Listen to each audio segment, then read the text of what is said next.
বিপিএলে চলছে নজিরবিহীন অচল অবস্থা। বিসিবি পরিচালক এম নাজমুল ইসলামের বিতর্কিত ও কড়া মন্তব্যের প্রতিবাদে তার পদত্যাগের দাবিতে ক্রিকেটারদের সংগঠন কোয়াপ ম্যাচ বয়কটের ডাক দিয়েছে। দফায় দফায় আলোচনা করেও ক্রিকেটারদের সিদ্ধান্ত বদলাতে পারেনি বাংলাদেশ ক্রিকেট বোর্ড বিসিবি। এরই মধ্যে গ্যালারিতে দর্শক, মাঠে ফাঁকা উইকেট আর হোটেলে অবস্থান করছে ক্রিকেটাররা। এই অস্বাভাবিক দৃশ্যটাই যেন বিপিএলের বাস্তব অবস্থা। সিলেট পর্ব শেষে আজ থেকে ঢাকায় শুরু হওয়ার কথা ছিল বিপিএলের খেলা।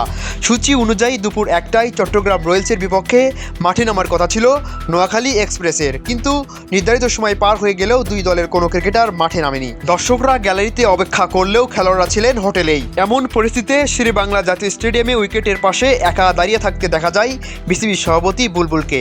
মাঠে কোনো খেলোয়াড় না থাকলেও পরিস্থিতি পর্যবেক্ষণ করতে মাঠে উপস্থিত ছিলেন তিনি। এর আগে কোয়াপ স্পষ্ট করে জানিয়ে দেয়, এম নাজমুল ইসলামের পদত্যাগ না হলে সব ধরনের ক্রিকেট কার্যক্রম বন্ধ করা হবে। নির্ধারিত সময়ের মধ্যে পদত্যাগের ঘোষণা না আসায় ম্যাচ বয়কটের সিদ্ধান্তে অনড় থাকেন ক্রিকেটাররা। রাতভর বৈঠক ও ম্যাচের আগে নতুন করে আলোচনাও কোনো সমাধান মেলেনি। সব মিলিয়ে বাংলাদেশ ক্রিকেট যেন ঘোর অন্ধকারে যাতা অবস্থা। এর শেষ কবে, এর শেষ কোথায় কেউ জানে না। News desk, Cric Bangla.